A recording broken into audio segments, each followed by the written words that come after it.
Untuk menu kali ni nak akan buat mihun goreng tauco. Siapa pernah makan angkat tangan. Dan Nina suka sangat kalau ada tahu hancur dan juga sayur yang agak banyak. Siapa suka, kita geng. Jom.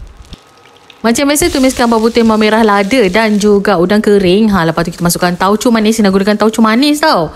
Okey, lepas tu masukkan air sikit dan juga sos tiram. Tahu yang hancur tu terus masukkan ke dalam. Dan juga kita punya mihun ni kita dah siap celur tadi. Nak warnakan mihun ni pun tak ada masalah. Lepas tu kita masukkan crab stick ni. Itu je ada kat bersejuk. Dan letakkan sayur yang agak banyak. Ni gunakan cendawan kat sini dan juga sawi. Berserta dengan tahu juga. Nina suka sangat tahu kan. Lepas tu kita gogor rata macam ni. Letakkan black pepper sikit. Tambahlah perasa apa yang sepatutnya. Dan dah siap. Tu je. Lepas tu kita taburlah telur. Bolehlah buat makan sarapan pagi, makan petang kan, minum dengan kopi. Okey, tu saja. Siapa biasa makan mihun goreng tauco ni, kita geng.